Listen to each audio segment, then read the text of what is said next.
Chères auditrices, chers auditeurs de Golasso TV, bonjour, bienvenue, hein, ça dépend à quelle heure vous nous écoutez, bienvenue pour ce nouveau podcast, Golasso TV, pour aujourd'hui un podcast un peu plus général. C'est vrai que sur les derniers on était basé sur la formation et on va encore être basé sur la formation aujourd'hui, mais sur un thème un peu plus général, sur l'état des différents centres de formation et différentes écoles de football au Portugal. C'est un podcast qu'on voulait faire depuis longtemps, qu'on espérait faire avant la reprise de tous les championnats de formation. Malheureusement, ça ne risque pas d'arriver puisque les compétitions amateurs ont été suspendues au Portugal pour ce week-end, au moment où on enregistre ce podcast. Mais on avait quand même envie de parler des centres de formation au Portugal, de leur état, et de parler aussi un petit peu de ce fait que les jeunes de la formation et des compétitions de jeunes au Portugal ne peuvent plus participer à des compétitions, peuvent s'entraîner, ont pu s'entraîner à un moment, mais ne peuvent plus participer à des compétitions depuis mars dernier.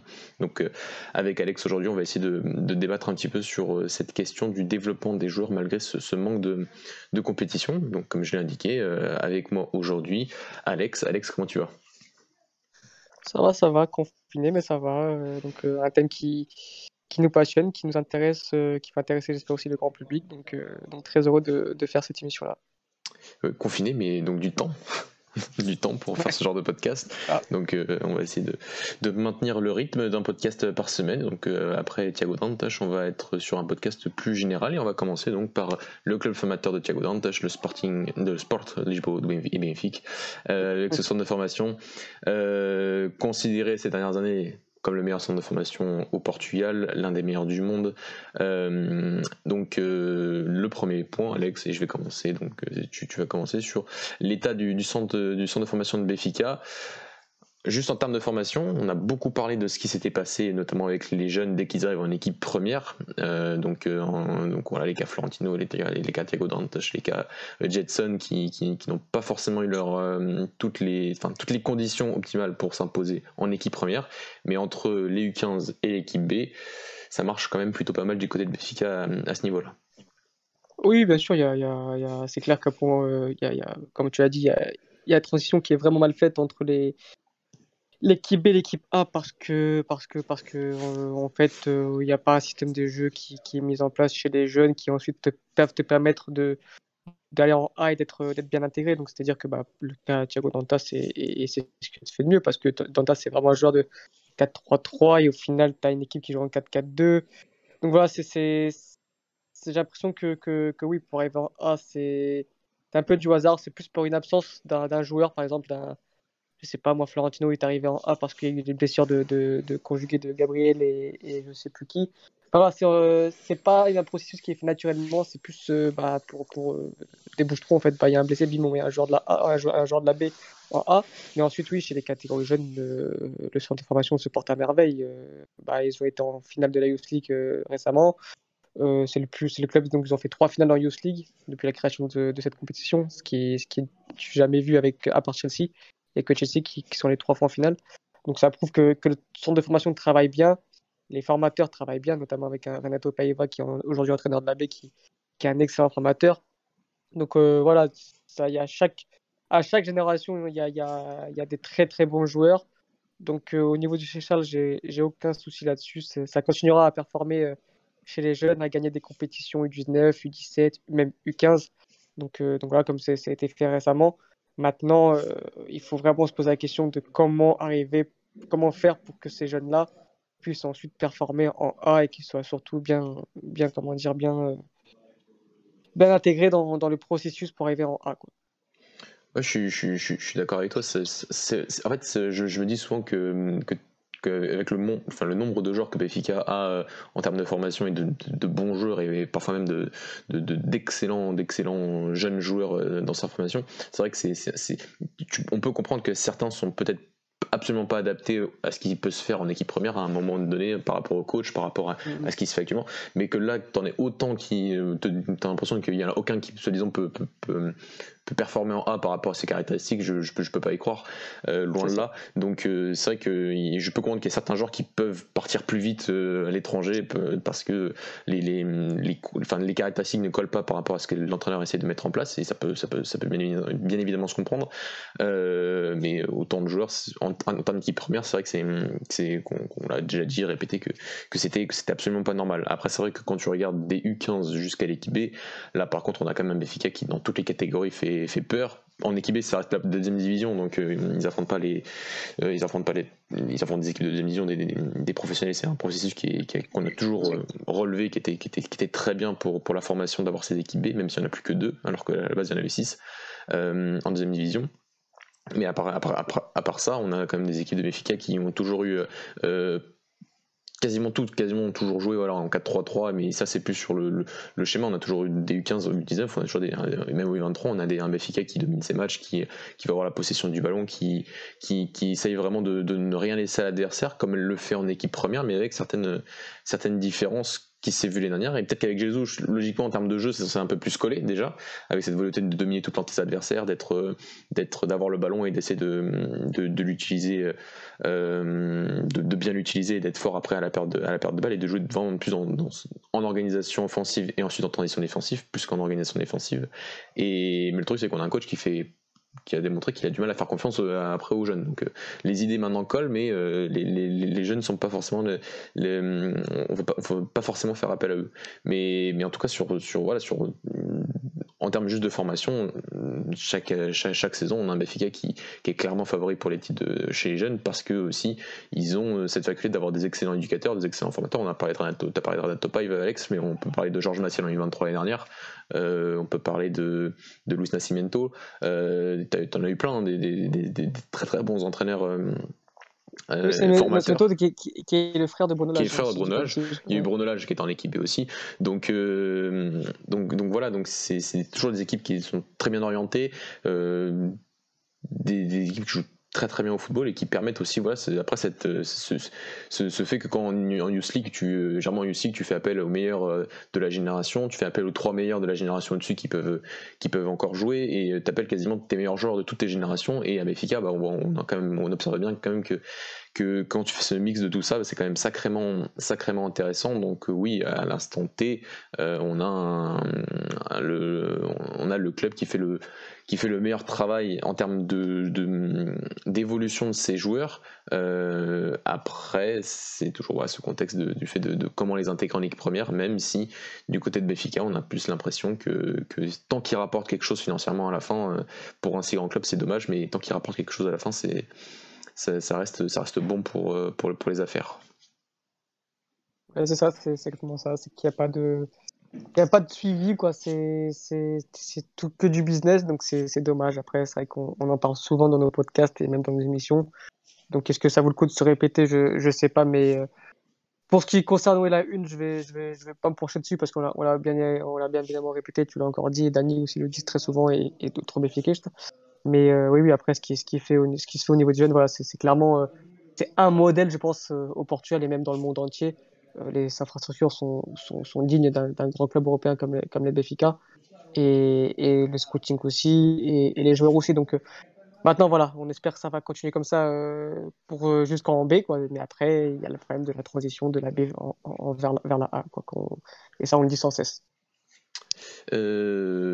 Pour finir sur Benfica, Alex, est-ce que tu as quelques joueurs qu'on peut pas faire un podcast comme on fait avec Thiago Dantas, Fabio Silva? Généralement, est-ce que tu as certains joueurs que tu aimerais mettre en valeur, que tu aimerais en parler aujourd'hui, et faire en sorte qu'on les suive au fur et à mesure de ces années, des gens qu'on peut pas toujours parler parce qu'il y en a tellement aussi. Est-ce que tu as quelques joueurs à ressortir, que ce soit surtout grâce après la saison dernière, c'est vrai, malheureusement ça s'est interrompu plus tôt, mais il y a quand même pas mal de matchs et on a pu voir quand même pas mal de talents émerger la saison dernière. Après, si on fait de génération en génération, en débile, bon, t'avais Dantas qui est parti. Après, je pense que tu peux. Le génération débile, t'as Nuno Tavares qui commence à bien exploser aussi, là, qui a fait un énorme match, du coup, hier soir, vu qu'on tourne l'émission vendredi. Mais après, en 2001, t'as du Gonzalo Ramos, qui commence à faire perdre de lui. T'as Oumar Wembalo, mais bon, pareil, on sait pas trop. Sa courbe de progression m'a l'air un peu bizarre. On n'a pas trop de nouvelles de lui. En plus, je sais même pas s'il joue en U23 ou en B. Donc voilà, qu'il avait très bien commencé. Il a explosé il y a 2-3 ans, où il est d'ailleurs c'est pas fait. Depuis, il a un peu plus de mal, même si la saison dernière, il avait très bien commencé avant de se blesser. Après, je pense, si on doit parler d'un joueur, si on doit parler d'un seul joueur, le joueur qui fera parler de lui dans les années à venir, c'est Ronaldo Camara. Je pense que tu seras d'accord avec moi sur ce joueur-là. C'est le crack. C'est le crack du maintenant qu'il n'y a plus d'Antas, c'est peut-être oui, le plus gros crack du centre de formation du Seychelles. Donc voilà, joueur qui est né en 2003, qui joue déjà en équipe B. Donc 2003, c'est quelqu'un qui a 17 ans. Il joue déjà en équipe B et je pense que oui, ce sera le joueur à suivre dans les années à venir. Un milieu de terrain qui a une incroyable vista. Vraiment, je pense que il a une vista incroyable, une qualité de passe incroyable aussi. Maintenant, il va devoir progresser dans tout ce qui est impact physique, explosivité. C'est un joueur qui, je pense, se regarde un peu trop jouer encore, mais c'est un excellent footballeur. Ouais, c'est un peu enfin, il a tout pour être un peu le relayeur ultime, quoi. C'est ça. C'est un peu tout faire, quoi. Ouais, Donc c'est c'est impressionnant. ça. C'est vrai que l'année dernière, il a été beaucoup trimballé entre les sections l'année dernière déjà, entre les 19. Lui, il était U17 première année et enfin l'année d'avant encore. Donc la saison d'avant encore, il était U17 première année. Il jouait déjà en U23. C'était assez fou et donc il jouait dans toutes les équipes et à chaque fois il apportait un truc de fou. Surtout en U17, je me souviens, il avait détruit l'équipe de Braga à lui tout seul parce qu'il était clairement au-dessus. Hein. 2003 certes, première année C'est ça. 2003 certes, mais extraordinaire. Et donc ouais, c'est actuellement après, enfin, j'ai pas trop de visibilité sur les générations de 2004-2005 de Benfica, mais Ah j'ai oui, du mal. il y a des grands joueurs aussi, il y a des bons, Ouais, il y a des bons joueurs, voilà, ouais. mais si on s'arrête au U17 de l'année dernière, voilà, donc jusqu'à partir de 2003, c'est actuellement le plus grand crack et c'est celui qui a déjà quand Ouais, même un bon niveau. C'est-à-dire qu'il a déjà joué de Youth League, il a déjà joué en B d'ailleurs, donc lui on a bien déjà quand sûr. même certaines certitudes sur ses aptitudes, mais je suis totalement d'accord avec toi que c'est lui dont on fera un podcast sûrement l'année prochaine ou peut-être l'année Bien d'après, sûr. parce que c'est depuis le départ de Thiago Dantas, c'est le 5 étoiles de la formation de Benfica actuellement. Clairement, clairement. Après, oui, après, t'as des bons joueurs aussi dans les catégories en 2004-2005. Par exemple, t'as du Manu Diallo qui est très fort. T'as du Diogo Nascimento aussi qui est pas mal, lui, c'est un 2002. Mais non, non, à chaque génération, t'as vraiment, je dirais pas un crack parce que c'est vraiment dur de juger un joueur à 15 ans. Et j'ai pas la prétention de dire que je connais tous les joueurs du monde à 15 ans. Les Portugais, oui, mais ceux du monde entier, non. Donc, je vais pas utiliser le terme crack. Mais maintenant, à chaque catégorie d'âge, tu as vraiment d'excellents joueurs. Et c'est ce qui fait la force de ce club chaque joueur, chaque année, il sort une pépite, quoi. Voilà, on peut utiliser le mot pépite, je pense. Mais voilà, c'est vraiment de bon augure pour ce club-là. En 2002, on n'a pas parlé de Raphaël Brito aussi, Raphaël Brito, qui est peut-être exactement. si je me trompe pas, peut-être le meilleur 2002. J'ai réfléchi Oui, oui, là. oui. Ouais, Ouais, parce que tu as du Gono Saminto sinon, mais oui, ouais, pour moi, t'as ça doit du être en 2002. Gerson, Tu as du Gerson, ouais, tu as du mais c'est un peu ça. Enrique Enrique Arrojo, Arrojo. ouais, mais qui était pas là au Mais début, oui, enfin, non, qui mais est arrivé en qui cours était pas là, de, ouais. qui est formé à Maritimo, enfin qui a commencé sa formation à Maritimo, qui a explosé dans la ligue un peu de Madère. Je crois que c'est quand il avait 17 ans, je crois qu'il fait une saison à 40 buts alors qu'il a joué 30 matchs. Donc voilà, mais ouais, Raphaël Brito voilà, lui on aura toujours enfin, par exemple, il y a cette question de l'adaptabilité des joueurs, c'est qu'on le met C'est un peu ça. trop dans leur zone de confort. Lui on sait qu'il est sûrement meilleur en défense centrale, mais il a déjà joué arrière gauche, notamment en sélection à l'Euro 17 l'année dernière, en équipe B, il a quand même joué pas mal de matchs en milieu défensif. Qu'est-ce que tu penses en fait en prenant son cas, en prenant son cas du fait que y a quand même certains joueurs qu'on essaie de sortir de leur zone de confort pour peut-être qu'ils s'habituent à d'autres postes et qu'on leur pose d'autres problématiques.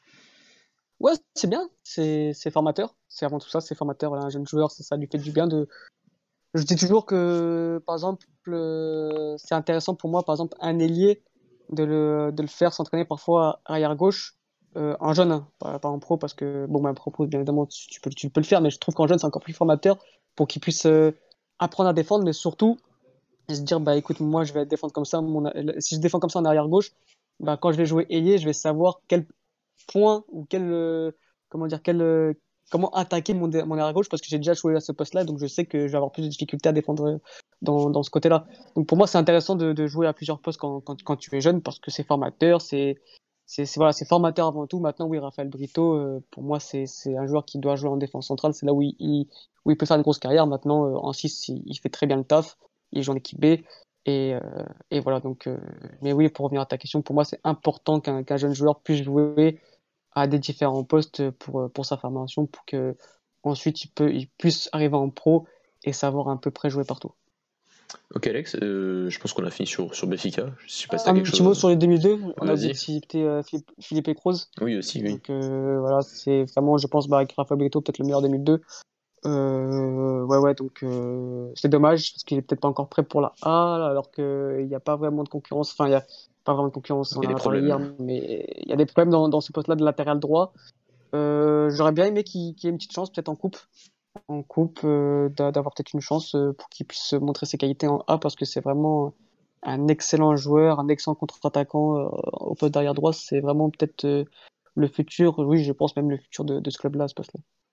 Ouais, surtout qu'il a fait une excellente Youth League déjà après le restart, donc Ouais. il fait partie des joueurs à suivre. Surtout voilà, à ces postes en équipe première qui montrent des fragilités depuis cette dernière saison. Thomas Mm. Esteves a payé le prix fort l'année dernière en étant mis trop tôt, donc peut-être qu'il faut attendre aussi un petit peu pour Felipe Cruz qui n'est qu'en 2002 Ouais, et qui donc n'a que 18 ans. c'est ça. On va passer au FC Porto, Alex, les derniers FC Porto. champions U19 officiellement, parce qu'il n'y a pas eu de C'est ça. titre décerné en 2020, donc en 2019 ça a été la génération 2001-2002, 2000-2001-2002, il y avait deux 2002, les fameux Silva et Thomas Esteves, vainqueurs de la Youth League en 2019, mais depuis, beaucoup sont partis, certes ont été Mhm. testés en équipe première, mais beaucoup sont partis, et derrière, j'ai envie de dire, C'est pas folichon. c'est pas folichon actuellement du C'est côté du ça, FC c'est Porto. ça, c'est ça.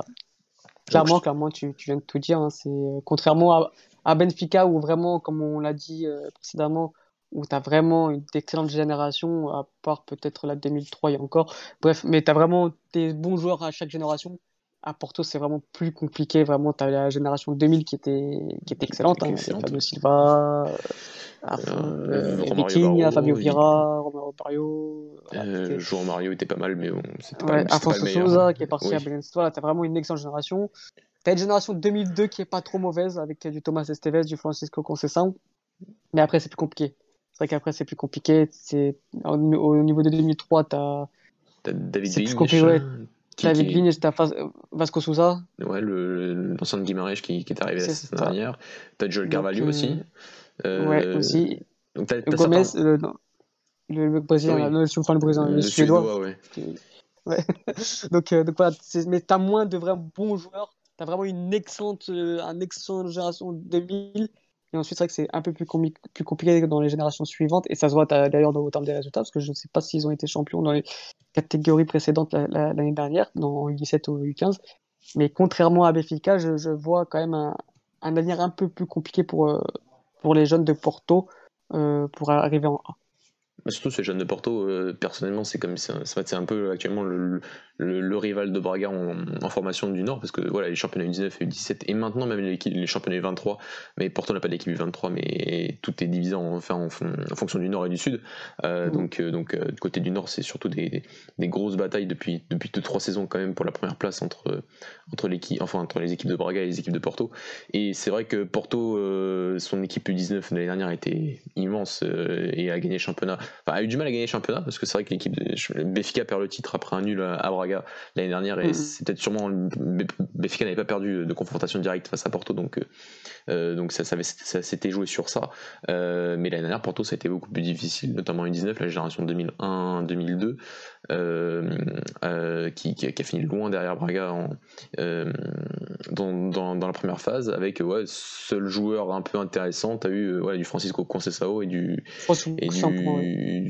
du Gonzalo Borges qui est peut-être l'un des meilleurs Peut-être. 2001, mais Mm. c'est dire que c'est pas c'est pas les générations les plus folles du côté du FC Porto. C'est Les ça. meilleurs sont partis très tôt en fait, ont été surclassés très tôt, voilà, Thomas Esteves Mm. et Fabio Silva, mais le reste c'est vrai que il y a moins de visibilité en termes de C'est jeunes. Moi léger. j'aime Mm. beaucoup le David Vignes qui est défenseur Qui est central, excellent. qui est excellent, Ouais. mais voilà, c'est l'un des seuls, alors que sur certaines Mm. générations Porto avait voilà Après, c'est un enfin 2003, lui, hein. Oui, c'est en 2003, oui, 2003, donc encore plus jeune. Il a fait 2 saisons en U17, hein. Par contre, il a été surclassé en première année U17, il a continué à faire une saison en U17, comme Rodrigo Gomez à Braga, on va en parler tout à l'heure. Et voilà, mais c'est vrai qu'il y a moins de visibilité en termes ensuite de pépites, de crack du côté du FC Porto sur les générations en dessous. Pour remonter en 2005, je pense qu'il fallait jusqu'en 2005 pour... que t'as du Pedro Virginia qui vient d'arriver d'Arsenal, qui a signé à Porto cette saison. T'as des mémoires, t'as du Afonso Leite, qui est vraiment la U15 ont une bonne petite génération. André Oliveira que je trouve excellent, un 6. Mais c'est vrai que voilà, t'as un creux entre vraiment la génération 2000-2005 qui voilà. Après, forcément, t'as des joueurs qui vont sortir, parce que tu m'as dit, t'as un David Vignas en 2003, t'as un Flusco Conceição en 2002. T'as du quoi, alors de mémoire, faut que je les note, mais je vais le retrouver. T'as un défenseur que je trouve excellent aussi en 2003 qui est Gabriel Bras. Non, c'est en 2004, voilà, Gabriel Bras, que je trouve vraiment très fort. Donc voilà, t'as des gens plus moyens, Vasco Sousa en 2003, Diogo Abreu, que bon, on sait pas, mais moi je trouve pas excellent, mais une petite marge de progression. T'as à chaque fois un petit joueur par-ci par-là, mais qui sont pas des cracks. Alors que vraiment, ouais, en 2000, t'avais 5-6 pépites, quoi. Donc, voilà, il y a un petit creux quand même. De fou, quoi. En 2000, t'as Fabio Vieira, Romario Barro et Victor Ferrer. Vitinha, c'était incroyable. T'en as un qui est déjà parti à l'étranger, quoi. Donc voilà. Donc bon, je pense qu'on a sorti quelques noms du côté du FC Porto. Ressortir David Vignes en 2003, c'est un des joueurs qui m'a le plus choqué, entre guillemets, sur côté Porto sur ces 2 dernières saisons U17. Parler de Joël Carvalho, qu'est-ce que tu en penses de ce garçon qui est beaucoup marqué, qui a fait une bonne saison, je trouve, en 17 l'année dernière, mais c'est vrai qu'il y a quand même beaucoup de. Dans sa génération 2003, il y a quand même pas mal. 2003-2004, il y a pas mal de neufs, et c'est pas celui qu'on ressort le plus. C'est ça. C'est un bon buteur, c'est un joueur assez physique pour son âge, mais comme tu as dit, il y a une grosse concurrence en fait, parce que c'est un 2004, c'est ça 2004. Ouais, donc t'as du Lucas Gomez qui est en 2003. Et t'as même un Pedro Vieira en 2002 qui est à peu près. En fait, ils ont tous ils ont tous le même style, un peu plus donc physique, très bon dans le jeu au but, des vrais pivots. C'est vrai que voilà, ça va être compliqué pour lui. Après, voilà, c'est un 2004, donc c'est le plus jeune de tout ce que je viens de citer, entre Pedro Vieira qui est en 2002 et Lucas Gomez qui est en 2003. Mais voilà, je dédoute parce que t'as une grosse concurrence et il va falloir vraiment qu'il performe dans toutes les sections de jeunes justement pour battre cette concurrence qui ont 1 an, voire 2 ans de plus que lui, qui n'est pas non plus énorme, quoi. C'est pas comme s'ils avaient 4-5 ans de plus que lui. Donc, j'attends de voir un peu ce qu'il va faire. Après, cette saison, on n'a pas de vision parce qu'on ne sait pas si l'équipe vont reprendre. On ne sait pas du tout. C'est vrai qu'on fait un peu de ce podcast, mais on ne sait pas vraiment. C'est dommage parce qu'on aurait bien aimé voir quand même les jeunes cette saison. Mais voilà, donc à voir parce qu'il y a quand même une grosse concurrence pour lui avec des générations assez rapprochées. Ok, Alex, est-ce que tu as quelque chose à rajouter sur le FC Porto? Pour moi, le plus gros crack, Conceição, jusqu'à Conceição. Actuellement, c'est lui. Déjà en équipe B. Ouais, c'est ça, ouais, déjà en équipe B, titulaire en équipe B, à 17 ans. Donc voilà, un gaucher qui est très petit, mais très fort dans ses appuis. Voilà, on va pas comparer à Messi parce que ça peut lui faire plus de mal que de bien, mais c'est à peu près le même style de jeu. Il a beaucoup de ressemblances avec Messi. C'est peut-être le Portugal qui a le plus de ressemblances, parce qu'on a souvent comparé avec Bernardo Silva, mais consistant, c'est encore plus flagrant. Mais voilà, donc si je devrais sortir un joueur là pour Porto dans les années à suivre, qu'il faut suivre, c'est vraiment Francisco Conceição. Le fils de Sergio Conceição, pour ceux qui n'avaient pas, qui n'étaient pas sûrs, donc c'est bien son fils. Donc voilà, qui n'a pas tant joué que ça en U19 l'année dernière. Enfin, il a toujours été sur le banc. En Youth League même, il n'est pas tout le temps titulaire. Et cette année, pourtant, il a été repêché directement promu en U19 en équipe B, alors qu'il peut encore jouer en U19 officiellement, mais il n'y a pas de compétition U19, donc c'est normal. Et il joue et même titulaire sur certains matchs en deuxième division portugaise. On va passer maintenant au centre de formation du Sporting, Alex. Sporting, ok. Ouais, on va commencer par le Sporting, le troisième centre de formation. On finit par le meilleur, c'est ça? On finit par le meilleur. Le Sporting qui a eu quelques difficultés sur cette dernière saison, même en sortant quand même pas mal de joueurs qui sont ces dernières années, les 99, on parle de 2000, Raphaël Léon, Thiago Jallo, si on va un peu plus loin, des Daniel Poléens qui sont partis, on le sait, en très très mauvaises conditions du côté du Sporting, mais ça reste un centre de formation ces dernières années qui va peut-être sortir l'une des plus grosses pépites. On va parler de Joelson Fernandez qui est de retour en équipe B, il faut pas l'oublier, mais il y a d'autres joueurs qui sont sortis grâce à l'arrivée de Ruben Amorim, Eduardo Quaresma, Thiago Thomas, la génération de 2002 du Sporting, excellente génération de 2002 qui fait Gonzalo Ignacio aussi, qui commence à apparaître. Non, Ignacio c'est un 2001. 2001, pardon, c'est vrai. Luis Maximiano qui est en 2000 et qui a 99, qui a aussi commencé la saison dernière, qui est maintenant sur le banc. Donc voilà, un Sporting qui va sûrement pas devoir passer par sa formation. Qu'est-ce que tu en penses? Et bien sûr, quelles sont par exemple par rapport à FC Porto la visibilité qu'a ce club en termes de formation sur les générations 2003, 2002, 2003, 2004? Je sais pas si tu te rappelles, il y a quelques années, parler de la génération 2002 en disant que c'était peut-être la génération qui allait faire revivre un peu l'Académica, le centre de formation du Sporting, et voilà, on la voit arriver avec Nuno Mendes, surtout avec du Thiago Thomas et du Eduardo Quaresma. Donc voilà, c'est une excellente génération. Tu as encore du João Daniel qui commence à jouer en U23, qui commence à être très performant, du Bruno Tavares aussi qui est là, qui attend sa place. Donc voilà, c'est une excellente génération, vraiment la génération 2002, c'est peut-être la meilleure au Portugal. Hein. Je sais pas si tu peux me contredire, mais dans un je seul vois pas club, dans ce club, par exemple Porto et Benfica ont pas autant ils sont des très bons 2002, mais ils ont pas autant que le Sporting. C'est pas eux qui ont proposé la génération 2002 qui était allée à l'Euro 17 l'année dernière, c'est surtout le Sporting. Ouais.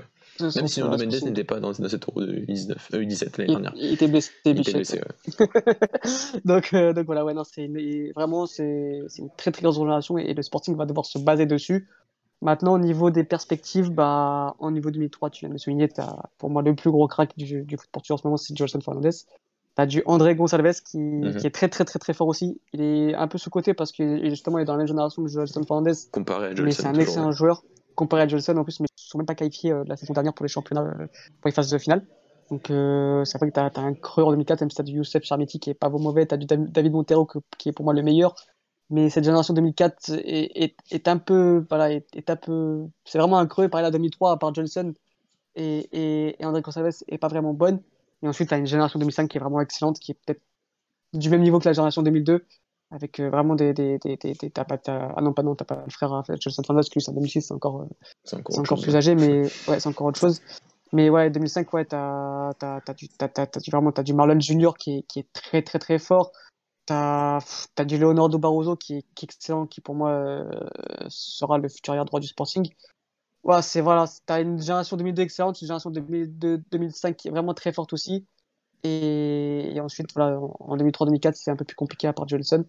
Mais vraiment, j'ai de très bonnes perspectives pour ce club-là parce qu'il y a vraiment de très bons joueurs qui vont arriver dans les années à suivre. C'est vrai, par rapport à la génération de 2003-2004, parce que ça avait un petit peu coupé, mais voilà, dire que l'année dernière en U17, ils sont pas qualifiés, ne serait-ce que pour la deuxième phase, donc il n'y avait pas le Benfica dans leur groupe. Hein. Ils sont perdus, il me semble, face à Fatima, avec les U17 de Fatima, ouais. des trucs. Je pense pas que c'était possible, mais t'as aussi beaucoup d'éducateurs, notamment Blessing Lumeano, celui qui parle souvent sur le canal 11, qui était l'entraîneur des 17 d'Estoril, qui est passé aussi devant le Sporting et qui disait que c'était incroyable de pas passer ce groupe quand t'es le Sporting. Donc ça a été... Et ce qui est le plus flagrant en fait, c'est que derrière ils te font un tournoi, tu sais, en Arabie Saoudite comme ils font souvent les 17. Ouais. Et derrière, ils te font un super tournoi, quoi. Ouais, et tu vois qu'il y a des joueurs vraiment intéressants, et comme Luis Gomez qui vient de signer pro, et tu te dis, mais comment ça se fait qu'ils ne sont pas qualifiés pour la phase finale du 17. C'est ça. C'est pas facile à la deuxième phase. Hein. La deuxième phase, c'est encore pire. La première, c'est vraiment, t'as vraiment des clubs, t'as vraiment des tout petits clubs parfois. Dans le Nord, tu te retrouves avec les clubs de Ponte de Lima U17, c'est vraiment petit, donc c'est vrai que c'était très très surprenant.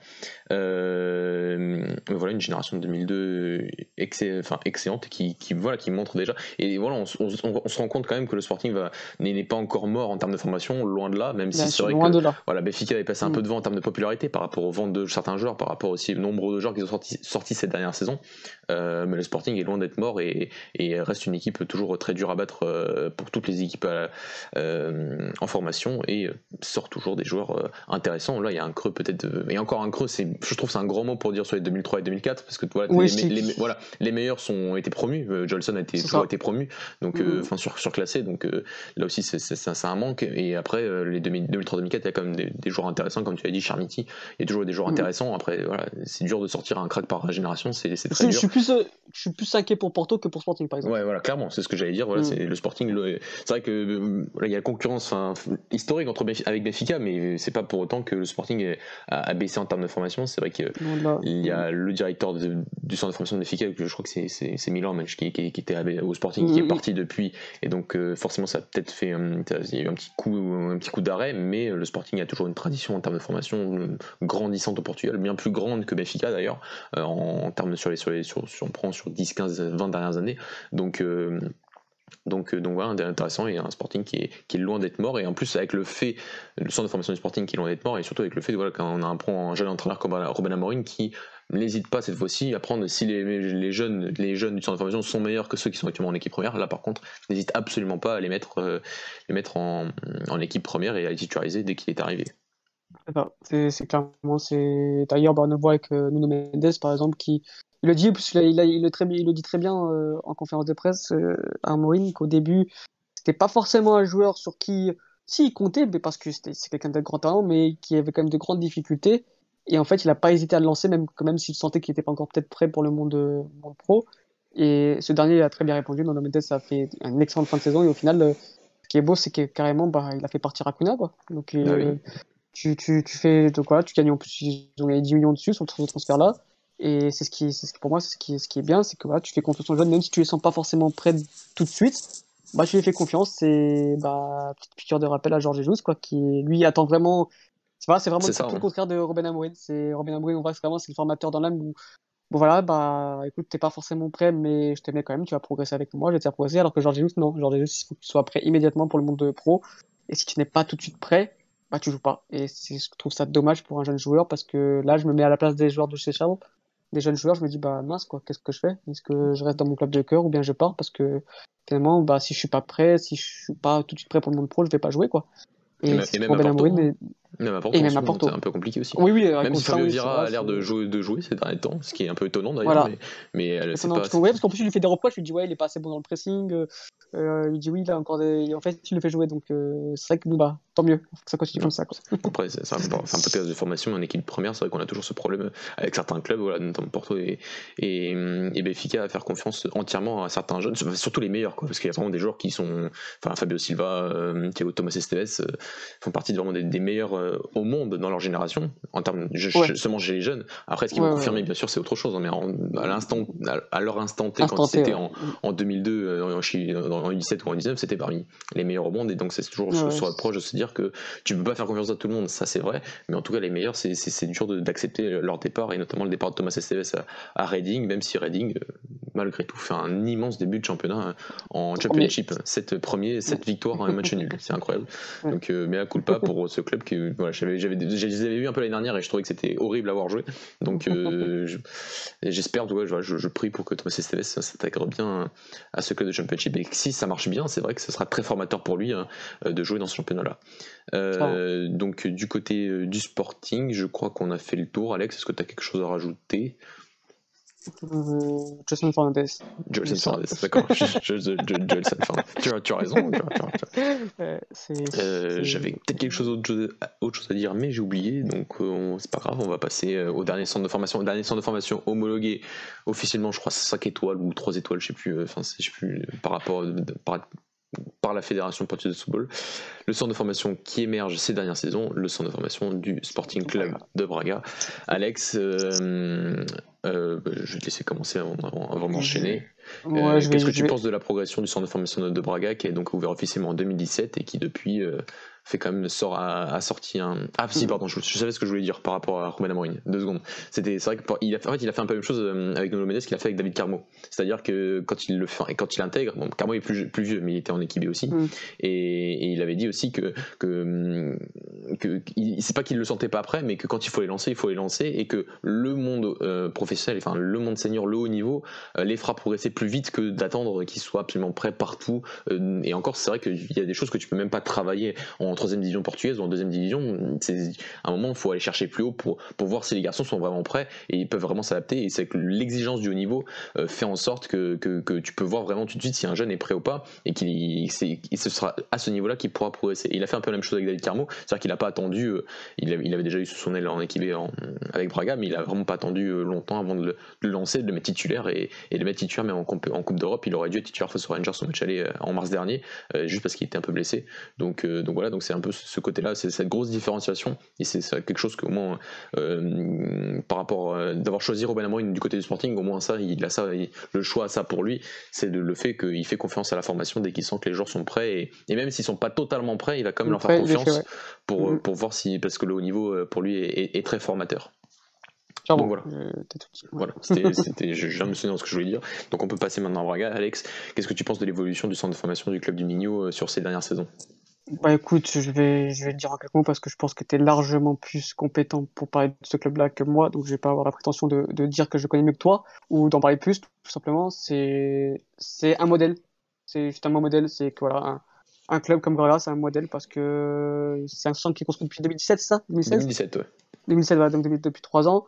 Et quand tu vois le nombre de joueurs qu'ils ont sortis en 3 ans et qui vont sortir encore, quand on en parlera plus tard, c'est juste fou, quoi. Tu vois les installations, c'est beau, c'est un modèle. Et ce qui me fait plaisir, c'est qu'aujourd'hui, bah, quand on parle du Braga, c'est un modèle. Et par exemple, tu as le centre de Réov qui commence à être qui va, comment dire, qui sont en travaux. Et ils prennent cet exemple-là de Braga en modèle. Et c'est ce qu'il faut parce que comme tu as dit tout à l'heure, aujourd'hui Braga regarde droit dans les yeux un club comme Porto chez les jeunes. C'est-à-dire qu'aujourd'hui, un jeune, si tu as le choix entre Porto et Braga ou Guimarães, bah, tu hésites parce que tu dis bah, que les installations à Braga aujourd'hui sont dignes d'un super club, d'un très grand club au Portugal.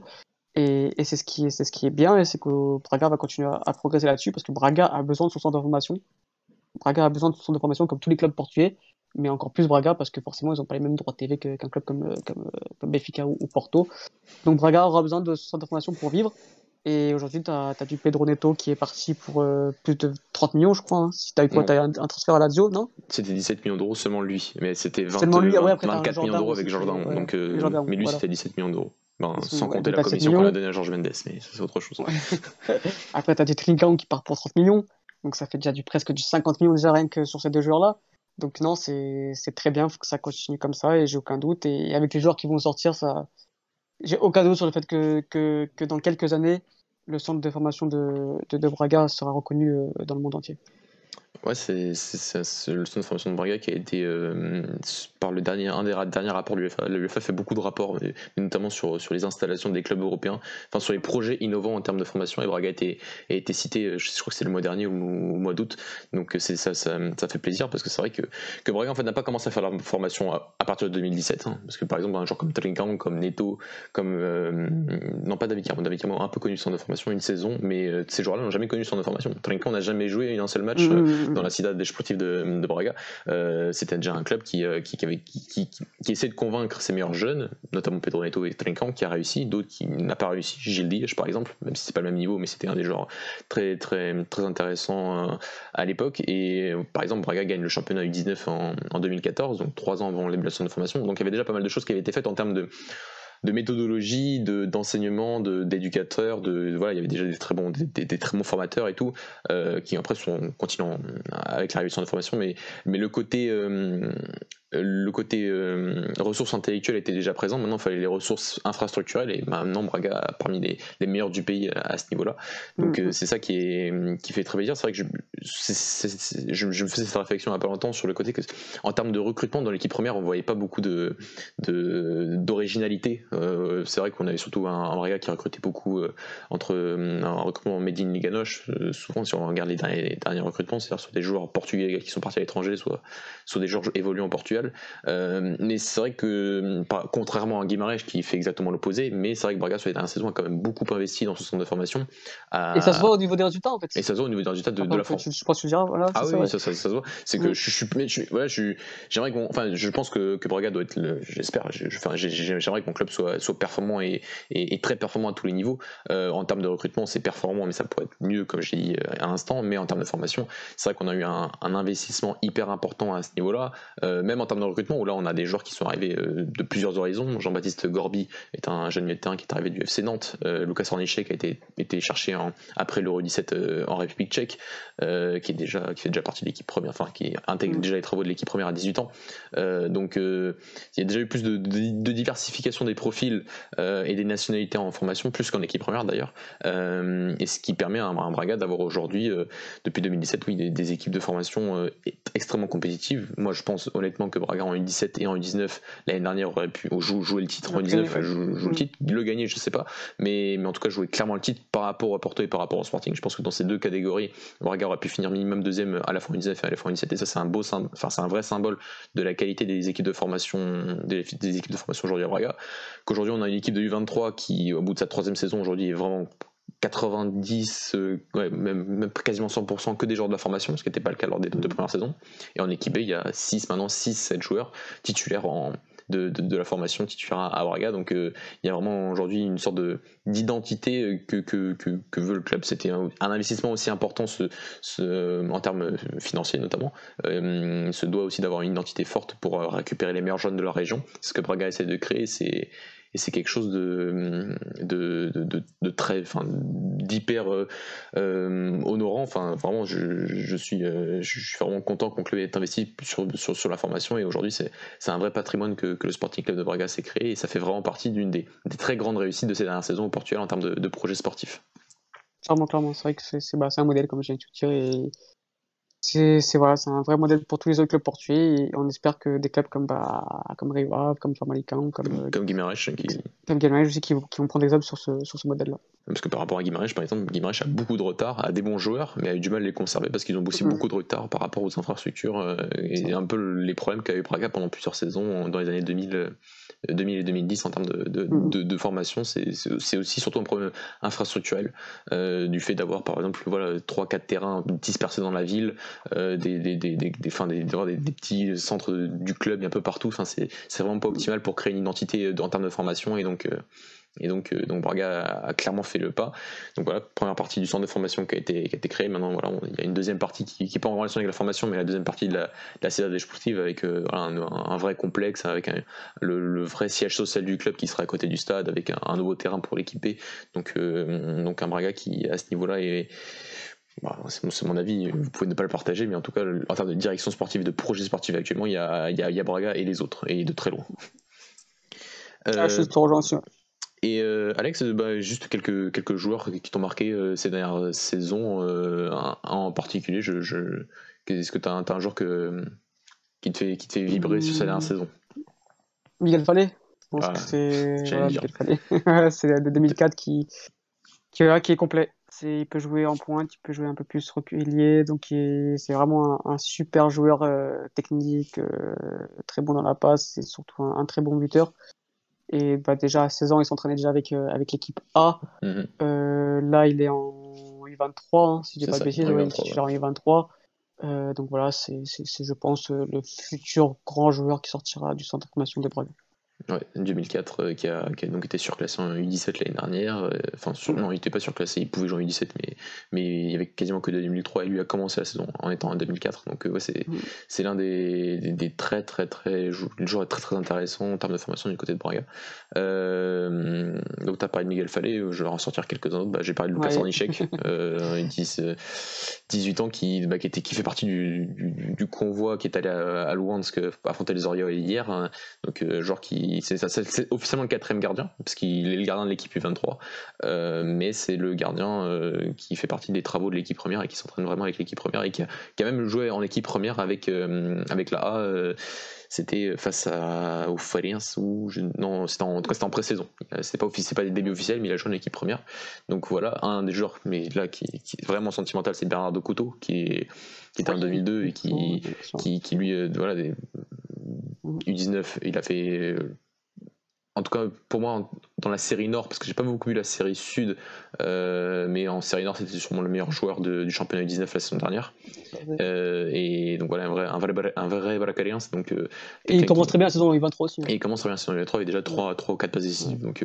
Donc un joueur aussi à suivre. Et de dernier, Rodrigo Gomez, qui a donc fait ses débuts en 2003 avec l'équipe première. C'est donc lui, le jeune garçon qui a fait ses débuts avec face à Tondel, et donc qui est un joueur aussi intéressant à suivre, qui va lui aussi devoir être il y a encore une grosse marge de progression, notamment sur c'est un vrai ailier, donc c'est un joueur qui va très très vite balle au pied, mais après dans tout ce qui peut être combinaison de pouvoir jouer un peu plus à l'intérieur et tout, là il a encore beaucoup de lacunes, donc il y a encore une marge de progression. Mais ce que j'aime bien, c'est que notamment avec Arthur Georges maintenant qui est de nouveau son coach en U23, parce qu'il l'avait eu en U15, l'a mis dans des conditions nouvelles en tant que 9,5, en tant que deuxième attaquant, et il s'est plutôt bien adapté. Donc ça a convaincu Carlos Carvalhal de le faire, de lui donner sa première chance en équipe première. Et ensuite Bruno Rodriguez, jeune défenseur central 2001 qui joue en équipe B depuis la saison dernière. Alors c'est vrai que l'équipe B joue en D3, donc c'est peut-être plus facile de mettre un U19 à ce niveau-là, mais il a fait une super saison dernière. Il commence très très fort, et je reprendrai les mots de son coéquipier en équipe B, Vitor Oliveira, qui est un buteur de l'équipe B, lui aussi formé au club et moins talentueux qu'un Bruno Rodriguez, bien moins talentueux, mais très, très, très, que j'aime beaucoup aussi, et qui disait que ce sera sûrement lui le prochain joueur que Carlos Carvalhal lui fera confiance en équipe première, vu qu'il a ça en défense centrale, a beaucoup de talent. Et surtout en formation, déjà plus de talent qu'un certain David Carmo en formation. David Carmo a beaucoup progressé par la suite, mais lui, déjà, ça fait 3 saisons qu'il est déjà au top. Bruno Rodriguez, 2001, défenseur central de l'équipe de Braga. Alex, je te rajouter du coup dans les générations un peu plus jeunes, c'est-à-dire en 2005. Voilà. Donc il y a un joueur que j'adore plus particulièrement, c'est João Vasconcelos. Vasconcelos, 2005. Ouais, c'est un 2005 qui est un joueur hyper élégant, balle au pied, un gaucher, ultra technique, un peu à l'ancienne, un meneur de jeu à l'ancienne, un peu lent, mais un vrai bon joueur à avoir joué. Donc voilà, ce serait mon petit joueur U15 à suivre sur les années qui vont suivre. Et on aura toujours un antagonisme, toi et moi, avec Denis Pinto, le buteur, qui est, je crois que l'année dernière était le meilleur. Je suis pas sûr, hein, mais je crois que c'est peut-être le meilleur but. Et le championnat n'avait pas fini, hein, mais c'était peut-être le meilleur buteur de l'histoire du championnat U15. Avec 46 buts. 40 buts. Hein. Plus de 40 buts. Ouais, déjà que pour moi, je te retrouve ça. Mais voilà, c'est un buteur de la génération de 2005, titulaire en équipe U15. 25 matchs. 40 buts. C'est ça, 25. Et la saison était loin d'être finie parce que Braga était qualifié pour la 3e phase. Et donc il restait encore des matchs. Donc voilà, meilleur buteur de l'histoire de Braga en U15, c'est sûr. Mais je crois que c'était déjà parmi 40 buts. J'avais peut-être vu ça, mais il faudrait confirmer de savoir si c'est le meilleur buteur de l'histoire du championnat U15 moderne du côté du Portugal. Hein. C'est possible. 40 buts en 25 matchs. 40 buts en 25 matchs. C'est chaud. Voilà. Mais voilà, toi, par rapport au physique, moi je me dis qu'un mec qui marque autant, ça peut pas être anodin, mais on verra dans les années à venir. C'est un joueur qui est ultra en avance physiquement sur les autres, en fait. Comme à Guimarães, on en parlera plus tard, des Herculano Nabian. Et quand je le vois jouer, je me dis, ok, ouais, il fait des différences physiques, mais je sais pas, il y a un truc technique qui me dérange. Et après, bien sûr, 40 buts, comme tu dis, en 25 buts, c'est qu'il a forcément un sens du but inné. Hein. Ça, c'est clair. Maintenant, j'attends de le voir vraiment. Je veux pas envie m'enflammer, me dire, oh, ça y est, c'est genre un Rui Pedro, tu sais, que les joueurs en jaune qui partent 40 buts et tout, et à la fin, t'es déçu. Donc, j'attends de voir vraiment comment il va évoluer physiquement, déjà d'une, et ensuite, quand il va monter dans les catégories un peu plus, où forcément, il va rencontrer des joueurs du même physique que lui, et comment il va se débrouiller face à ces joueurs-là, et s'il continue à performer comme ça, on aura vraiment un excellent buteur dans les années à suivre. Ouais, qui d'ailleurs, les U17 ont repris l'entraînement et lui était surclassé en U17, donc il a pas joué parce que Braga a une équipe de U16 toujours dans la même division U17, donc ouais, lui a été directement surclassé en équipe U17, même si voilà, elle n'a pas pu encore jouer cette saison et on sait même pas si elle jouera d'ici la fin de saison, donc on verra. Alex, un petit mot, est-ce que tu as certains joueurs que tu as envie de mettre en avant qui ne font donc pas partie de ces 4 clubs, pardon. Moi du côté de Famalicão, il y a 2 joueurs que j'aimerais mettre en avant, c'est le petit Ryan Tig, l'Australien, très très bon joueur qui est arrivé plus jeune contrat pro de l'histoire du football australien, qui est arrivé à Famalicão en janvier dernier et qui a fait déjà des siennes en U19 et en U23 actuellement. Famalicão qui a super bien commencé le championnat U23 dans le Nord avec 5 victoires en 5 matchs. avec un excellent entraîneur, donc j'ai oublié le nom, qui était l'entraîneur de Rio l'année dernière, qui fait déjà du très très bon travail. Et un João Neto, le fameux João Neto, le fameux sponsorisé par Nike 2003, qui me laisse de marbre, vu la popularité qu'il avait, avant d'arriver en U17 à Braga, qu'il a rien montré en U17 à Braga, faut le dire, et qui a été acheté qui a eu son premier contrat pro proposé par Famalicão, et depuis ça s'entraîne avec l'équipe première, ça n'a pas eu sa chance, mais ça s'est allé sur le banc en équipe première, et ça joue surtout en U23, c'est capitaine des U23, et c'est un joueur qui me laisse encore, j'ai du mal à, c'est un peu bizarre de se dire tu vois qu'il a certaines qualités, mais manque de régularité assez flagrante pour un joueur dont tout le monde en parle, parle vraiment bien, donc voilà, deux joueurs à suivre du côté de Famalicão U23 surtout, qui a très très bien commencé son championnat. Et Alex, je vais te laisser parler des autres clubs, notamment peut-être de Guimarães, qui a quand même certains talents, dont un certain Herculano Nabian. C'est ça, donc à Guimarães, c'est vraiment le joueur qui fait parler de lui. Mais même chose que Denis Pinto, c'est un joueur qui mise tout sur son physique. Après, moi, quand je l'ai joué en sélection, à chaque fois j'ai du mal. C'est vraiment un joueur qui, je le trouve limité techniquement. Maintenant, voilà, il est surperformant, que ce soit à Belenenses ou à Guimarães, il a toujours eu des statistiques énormes. Donc, il a déjà un contrat pro alors que c'est en 2004. Il était suivi par les plus grands clubs, que ce soit le PSG, que ce soit le Barça, le Real. Donc, c'est vraiment un joueur qui a de grosses qualités physiques, athlétiques. C'est un monstre physique. Voilà, c'est le surnommé de Lukaku portugais. Maintenant, j'attendrai de voir pareil que des Pito dans les. Il joue déjà en équipe B, hein, d'ailleurs. Il joue en équipe B, qui est en D3, D3, c'est ça. Donc voilà, si en équipe B, même en équipe B, il performe, bah écoute, ce serait qu'on a un futur crack, quoi. Mais après, moi, à Guimarães, ce que je préfère, c'est vraiment Guilherme Guedes. C'est un jeune joueur donc, qui est né en 2002. Et c'est un milieu de terrain relayeur, un box-to-box longiligne, très grand. Et il me fait penser à Rabiot, c'est le Rabiot français un peu, donc très très intéressant à suivre. Donc c'est vraiment le joueur que j'aime beaucoup du côté de Guimarães. Après, du côté des autres clubs, le vrai joueur qui m'a fait j'ai eu un petit coup de cœur, là, c'est récemment. C'est d'ailleurs que je l'ai vu jouer contre ton club, Mathieu. Un mec à Rio Ave, Guilherme Coelho. Je sais pas si c'est. Non, ça me dit rien. Un jeune joueur de 2004. Il était rentré contre vos U23 en fin de match. Oui, j'ai adoré. Ce match-là, oui, je me souviens de ce match-là. C'était le dernier match de la saison, il me semble. C'était le dernier match où on était déjà qualifié pour la phase. Donc, Non, c'était récemment, le 16 octobre 2020. 16 octobre 2020, mais alors c'est pas. Il est en quoi? Il est en U23. Il est en U23. Ouais. Ah d'accord, ok, en U23. Non, j'ai vu le match aussi, mais j'ai pas fait attention. Non, ok. Et donc, c'est vraiment, et après j'ai continué à suivre un peu. Après, grâce à l'application Westwood, j'ai essayé de voir ces différents matchs l'année dernière. Et c'est un excellent joueur, un milieu de terrain. Pareil, complet, longiligne, très bon dans la passe, dans l'anticipation, dans les tirs au jeu. C'est le genre de joueur qu'on aime voir jouer, et voilà, ce serait mon petit coup de cœur du côté de Rio Ave. Après, dans les autres clubs comme ça, de tête, je l'ai pas noté, quoi. Ouais, t'as un Thiago Moraes du côté de Boavista. Ah oui, Boavista, évidemment. Qui joue en U23, il me semble, qui est régulièrement appelé en équipe première. D'ailleurs, avec donc c'est un 2003 aussi qui a fait une très bonne saison l'année dernière en U17 du côté de Boavista, qui a marqué beaucoup de buts. Et un autre joueur qui a marqué beaucoup de buts et qui m'a aussi laissé de marbre, c'est José Bic, qui est de quoi Lille. Donc voilà, José Bic était donc le capitaine buteur numéro 10 de Chaves l'année dernière en U17, qui était un joueur, qui était passé par Porto, que dans sa jeunesse, et qui était un super, que j'ai adoré lors de ces matchs parce que Braga a quand même affronté 4 fois Chaves l'année dernière. Donc voilà, et donc c'est vrai que je m'attendais il devait signer à Braga, toutes les rumeurs disaient qu'il devait signer à Braga cette saison, et ça aurait pu être super. Et au final, monsieur Luis Campos est venu, il a attrapé par le col et il l'a emmené dans le nord de la France, et ça m'a un peu déçu, parce que je suis content parce que Campos a remarqué le talent comme moi, je me la pète, mais très très très très fortement. Donc voilà, j'étais super enthousiaste à le voir dans l'équipe de jeunes de Braga, et au final Luis Campos nous l'a piqué. Donc voilà, donc j'ai pas suivi exactement ce qu'il a fait en U19 du côté de Lille, mais je crois que c'est pas mal, hein. Je crois qu'il a marqué la semaine dernière contre Lens et tout. Ouais, voilà, donc on va suivre. On va suivre ça, c'est un vrai bon joueur, et donc on attend. Donc il y a un petit jeune portugais de 2003, donc de 18 ans, 17 ans, qui donc évolue dans le nord de la France, du côté de Lille.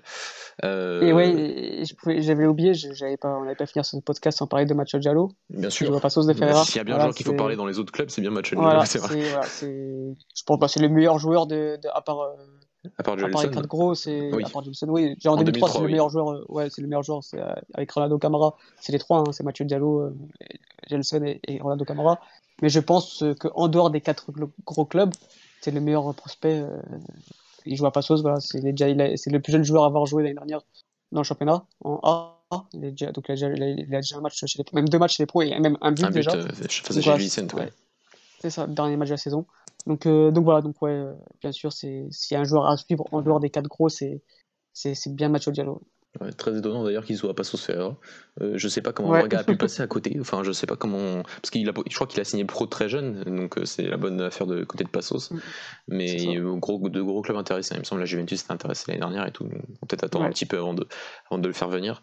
Et c'est Et vrai ce que qui est étonnant, c'est qu'il n'a même pas encore joué cette saison, quoi. Ouais, qu'il n'a pas encore. Après, c'est Pepa toujours entraîneur, donc ouais, faut voir. C'est vrai que Passos n'a pas en plus d'équipe U23 et les U19 ne Non. peuvent pas jouer, donc c'est pas optimal Ouais. pour lui, c'est vrai, actuellement. Mais donc un joueur donc, qui est étonnant qu'il soit vraiment à Passos, parce que c'est vraiment l'un des joueurs qui évolue chez les jeunes, enfin en sélection de jeunes depuis longtemps, et qui pourtant n'est allé nul autre part qu'à Passos Ferreira, dont il est toujours au club. Alex, on voulait parler donc pour finir ce podcast rapidement donc du fait que la plupart de ces jeunes garçons dont on parle aujourd'hui, hein, même si certains évoluent dans des championnats U23, parce que le championnat U23 a repris, donc c'est un peu le seul championnat de jeunes qui a repris et qui d'ailleurs va être arrêté à partir de ce week-end. Voilà, il y a eu les équipes B, certaines équipes B donc en D2 et en D3 qui ont repris chez les jeunes aussi, mais tout le reste n'a pas eu le droit à avoir de la compétition depuis mars dernier.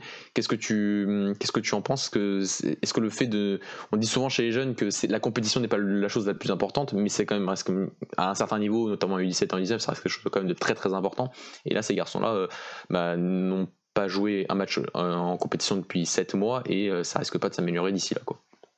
Clairement, je suis inquiet. Je suis inquiet parce que pour moi, il n'y a rien de plus important que la compétition. T'as besoin de jouer, t'as besoin. Le pire de ça, c'est qu'on sait même pas s'ils s'entraînent. Enfin, t'as des joueurs, Je sais sais pas pas, s'ils je sais s'entraînent. qu'à Braga ils s'entraînent, ils se sont entraînés. Et Ils se sont entraînés c'est. pendant 4 mois presque, juillet, donc ça fait à peu près 4 mois qu'ils s'entraînent, mais ils peuvent pas, il n'y a pas de compétition, je sais même pas si c'est C'est des matchs ça. amicaux, hein. Je suis même pas Mais certain par exemple, qu'ils ont moi, le je vois le droit, hein. frère de Jason et il s'entraîne encore sur son balcon, quoi. Donc, donc, donc ouais, non, c'est inquiétant parce qu'on n'a aucune perspective d'avenir. Et pour moi, un jeune, ça doit jouer, ça doit toucher le ballon, ça doit être confronté au match au dimanche, à cette compétition, de toujours se surpasser, de progresser, de se mentaliser à la victoire. Et tout ça, bah, tu n'as plus ça depuis mars. Et ouais, c'est inquiétant parce que tu n'as aucune perspective d'avenir, même pour les contrats. Et du coup, comment ça se passe? Ceux qui devaient signer contrat pro là récemment, bah, qui n'ont pas joué cette saison, tu peux pas suivre leur progression. C'est compliqué, j'espère que ça va vite reprendre parce que même pour les jeunes joueurs, ils ont besoin de jouer. Et ouais, non, je suis un peu inquiet de la perspective d'avenir pour tous ces joueurs qui ne jouent plus depuis mars, qui ne s'entraînent plus et qui ne jouent plus depuis mars. Ouais, parce que dans les autres pays ça a repris, notamment en France, hein, tous les En championnats France, de oui, notamment, formation ont repris, bien donc sûr. c'est vrai que ça va s'arrêter à partir d'aujourd'hui, hein, en France, mais au Portugal ça risque de s'arrêter aussi à peu près tout, hein, donc voilà, les championnats de formation ont déjà arrêté. Mais c'est vrai que c'est dur à se dire que déjà sur ces deux mois déjà de leur avoir empêché la compétition, c'est un peu dur à expliquer, mais c'est vrai que là on se projette un peu, on se dit que ça fait déjà 7 mois, que ça peut faire facile 9 10 Ouais, mois au final, et faudrait quoi. vraiment, on va pas se prétendre pour les spécialistes par rapport à tout ce qui peut être préparation, enfin évolution d'un jeune homme. Il y a beaucoup de différences entre un garçon de 15 ans et un garçon de 19 ans, donc voilà, bah, on essaiera de faire un podcast en invitant quelqu'un ou deux, trois personnes Ouais. pour essayer Ça, de répondre à toutes ces questions sur l'évolution des jeunes joueurs qui, si pendant 10 mois par rapport à quel âge, c'est vraiment contraignant de ne pas participer à de la compétition. Mais Parce voilà, qu'ils peuvent même pas aller en sélection, au pire, c'est ça le pire, c'est il n'y que avait pas de match de sélection ni rien. Il il y a n'y a eu pas de match de sélection, il n'y a rien. il y a eu que les U20, Ouais. il y a eu que les U20 Ouais, ils sont entraînés, ouais. qui sont entraînés. Et c'est vrai que là aussi, hein, c'est un peu comme les U23. Bah, je sais qu'à Braga, par exemple, Miguel Fallet, donc 2004, on a un peu appelé les meilleurs joueurs des générations pour quand même les faire jouer en U23.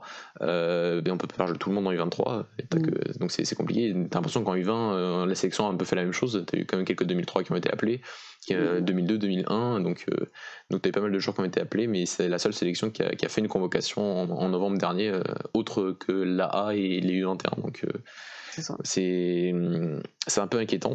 Là, d'un point de vue comme ça extérieur, ça semble inquiétant quand même que des garçons à ces différents âges ne puissent pas participer à des compétitions pendant autant de temps.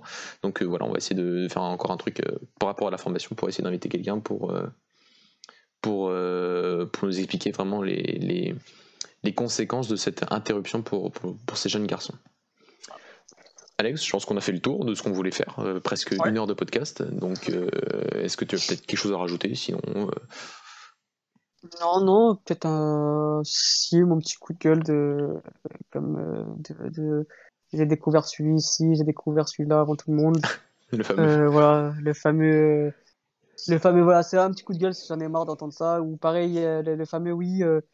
Par exemple, là, le cas de Nuno Tavares, par exemple, hier, ça m'a fait rire parce que Nuno Tavares, on a vu comme il a eu du mal sur certaines phases de jeu l'année dernière en A où il a eu du mal à s'imposer. Il a vraiment été pas bon sur certains matchs même.